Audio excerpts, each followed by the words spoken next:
Ottawa. On May 3, the British government announced that only one person had died of COVID-19 in the previous 24 hours. It was a sharp turnaround in a little over 3 months, from the country's worst ever death toll in the pandemic, to almost none. It's also something, health experts say, Canadians can look to with hope. The UK shows the best way forward for Canada, said Dr. Fahad Razak, an internal medicine specialist at St. Michael's Hospital in Toronto. The way, said Razak, is about getting more vaccines into arms, and keeping smart public health measures in place for as long as possible, to let the vaccines do their thing. In January, the UK saw record numbers of new cases, deaths, hospitalizations and intensive care admissions. They were 3 to 5 times the worst numbers Canada has ever seen. On January 8, more than 68,000 people were diagnosed with COVID-19. On January 20, more than 1,820 people died. There were that month, more than 39,000 people in hospital on the worst day, and more than 4,000 in intensive care. Now, after half the British population has had a single vaccine dose, 1/4 have had 2, and the entire country faced a strict lockdown with a gradual, staged, reopening, the UK's picture isn't just better, it's a whole new world. Every one of those statistics is down. New cases? Down 96%. Deaths? Down 99%. Hospitalizations and ICU patients? Down 97%. This is the remarkable effect of getting those vaccines into people's arms, and effective and smart restrictions on public health measures, said Razak. This is the effect, you're seeing it right now.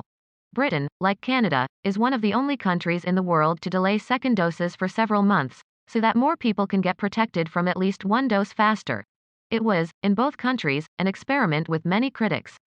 With a pandemic underway and the need to get clinical trials completed quickly, vaccine makers had generally tested their products with 3 and 4 week delays between 2 doses.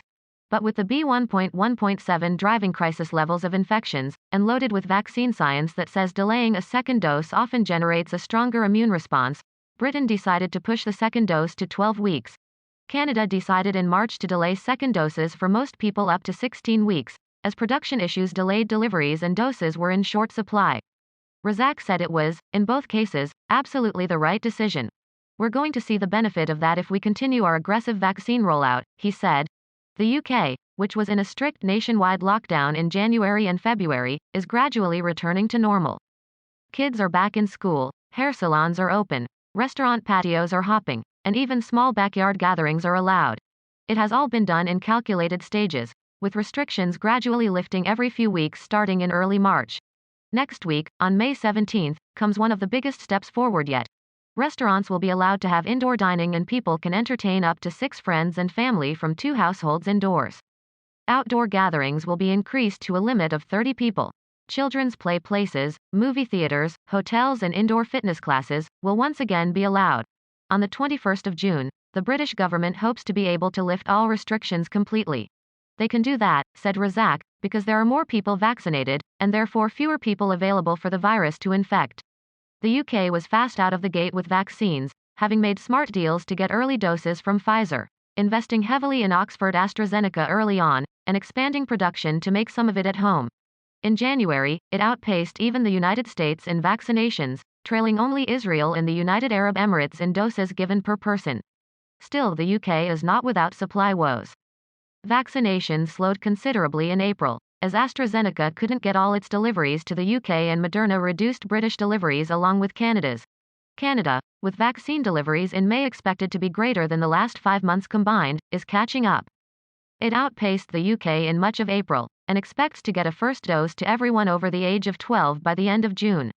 The UK is targeting that by the end of July. Dr. David Naylor, co-chair of Canada's National COVID-19 Immunity Task Force, said the sharp down curve of British COVID-19 statistics can happen here.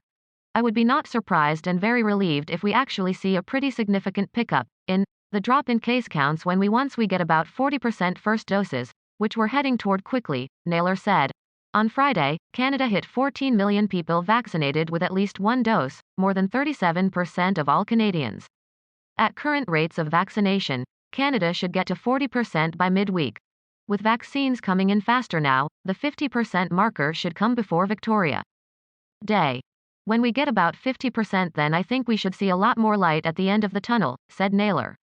I just hope there isn't a bunch of premature opening up at that time, because that could set us back. Razak said there is no magic formula for when and how to lift restrictions, but he said it has to be driven by the data. If it is done too quickly, before enough people are vaccinated and the virus has limited places to take hold, a fourth wave is very likely. Naylor said, if things are done right, there is no reason why Canada can't be where Britain is now, in the not too distant future. We are in a position here with this flood of effective vaccines to really go after this virus and get ourselves out of limbo and get our lives back, he said.